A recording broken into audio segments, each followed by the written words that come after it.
Hey guys, welcome to the video for 4.3, solving systems of equations by graphing. When you're in ninth grade, you're going to learn how to solve systems of equations by elimination and by substitution.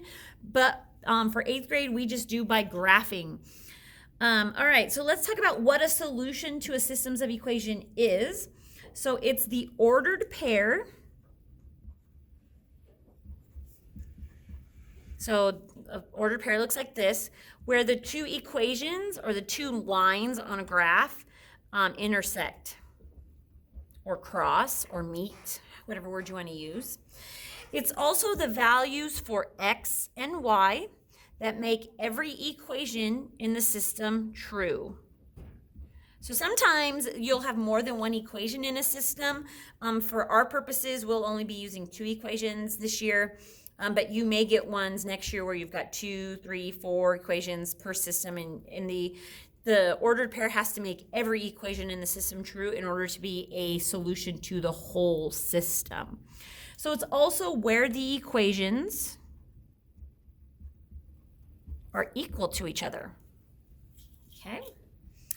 All right, so we have this system right here. We've got two equations in the system. Normally, systems of equations are written with like an S bracket, kind of like this, and then they're written like this, so that you know it's a system. But for us, so that we can do the work underneath them, we've just kind of written them out like this, okay? So we want to find the solution to the system. So remember, the solution is where the lines intersect or cross on a graph. So we already talked about how to find solutions to just one line. So now we're going to be doing the same thing, except that we're going to be doing it for two lines or two equations. Okay, we did that in 4.1. Remember checking solutions for a line. All right, so we want to see what is the solution to this system which has these two equations in it. So first of all, both equations need to be in slope-intercept form. There's not a whole lot of room there, is there? So that means that we've got to make sure that they're both in slope-intercept form. If you're not sure what slope-intercept form is, go back to 4.2 or even Unit 3 and learn, refresh your memory as to what slope-intercept form is. All right, so you can see that this one's in slope-intercept form already, but this one isn't, and so we've got to do some work to this one before we can actually move on. So for this one, we need to solve it for y. Okay, so I need to get rid of this 3. Now notice this isn't an x term, but it doesn't matter. I still need to get y by itself, whether it's an x term or not. So I'm going to subtract 3 from both sides. I'm going to get y equals, and then remember, I can't combine these. So I'm just going to write 1/2 x minus 3. There's nothing in front of y or underneath y that I need to multiply or divide, because now it's already in slope-intercept form, and now I'm ready to go. So from this point, now that we've got them in both in slope-intercept form, we want to graph each equation on a coordinate plane. So we're going to graph them over here. So we're going to graph this one first. My slope is 1/2. My y-intercept is -3. So I'm going to start at -3, and I'm going to go up 1, right 2, up 1, right 2, up 1, right 2. Now this is where it becomes very, very important that you make these lines accurate and all the way through. In fact, I'm going to go up 1 and over 2 one more time just to make sure my line is really accurate. And it needs to go all the way through your coordinate plane. Okay, and then we're going to graph this one right here. So this one, my slope is 2, which I need to make into a fraction. And then my y-intercept is 0. Because remember, when there's nothing added or subtracted there, it starts at 0. So I start at 0, I go up 2 over 1. Up 2 over 1, up 2 over 1. And I'm going to do it one more time just to get a very accurate line. And then I'm going to draw this all the way through. Goodness sakes, what am I doing here? Like that. Okay, and then we want to find where the lines intersect. This is the solution to the systems of equations. So you see right here, and this is why I said you got to really make sure your lines are accurate, because you really got to find that point. And sometimes it's hard if you don't make your lines accurate. So this one is, this ordered pair right here is back 2, down 4. So that ordered pair would be -2, -4. Because remember, it's an ordered pair. The solution is an ordered pair. Okay.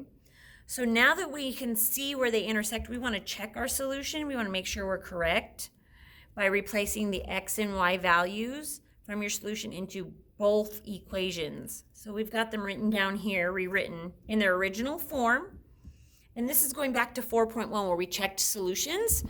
Okay, so that's why we did 4.1, so that we knew how to do that when we came to it. So take this ordered pair, I'm going to plug it into this equation. So remember, this is x and this is y. So 3 plus -4 equals 1/2 times -2. So this is where I've got math on both the left and the right side that I need to do. So 3 plus -4 is -1. And then 1/2 times -2. Half of -2 is -1. Hopefully you can see that, but just in case you can't, times -2 is -1. Okay, so far we're good, because this is a solution to this line, but in order for it to be a solution for the whole system, it has to be a solution to both lines independently. So now let's do this one. So instead of y, it's -4, and then 2 times -2. So -4 just stays, and then 2 times -2 is -4. Okay, it checks out for both of them. Because it checks out for both of them, that's how I know it's the correct solution. So how do you know this is the correct solution? Because it's a solution to each equation, because the ordered pair is a solution to all the equations in the system. Okay? All right. Jot that down really quick, and then let's do some practice. Okay, so graph the equations below, find the solution to the systems of equations, finally check your solution to make sure it's correct. So again, the first step is to make sure that both equations are in slope-intercept form. This one's good, this one's not. We got to solve this one for for y. So circle y. I need to get rid of what's outside the circle, so I need to get rid of this -x. So in order to do that, I'm going to add x to both sides, because that's what makes that 0.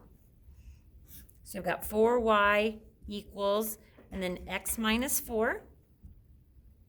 Then I've got to divide by 4, divide by 4, divide by 4. Remember, there's a 1 here. Okay?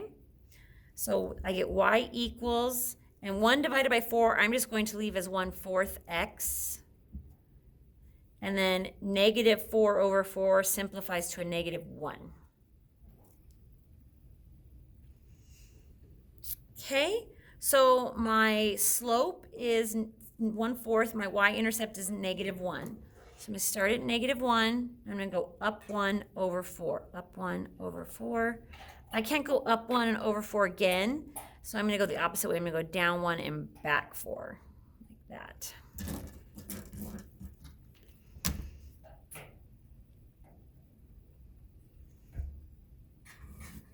Okay, there's that one. And then this one, my y-intercept is -2, and my slope is 1/2, so up 1 over 2, up 1 over 2. And you can actually see where they intersect already.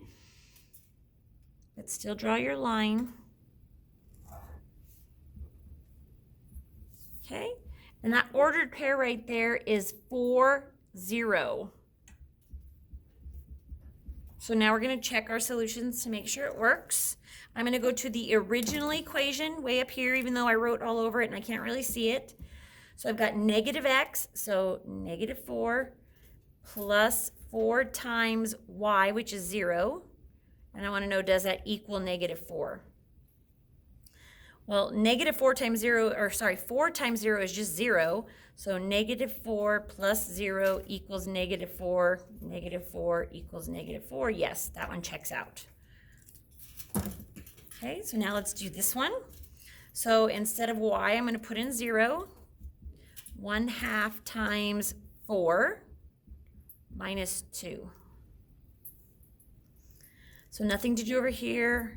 1/2 times 4 is 2, because half of 4 is 2, and 2 minus 2 is 0. So that means we're good. All right, I warned you guys we were going to start getting into some word problems. So we're going to do this one really quick, and then you'll do these down here by yourself. So one thing I want to talk about, because you're going to have to create the equations, they're not going to just be given to you. And so some key words to help you figure out which number is slope and which number is your y-intercept is right here. We're going to kind of talk about that here really quick. So for slope, I want you to look for keywords such as each, every, per. There's others, but those are like the most common. And then when you're talking about your y-intercept, you want to look for like a starting balance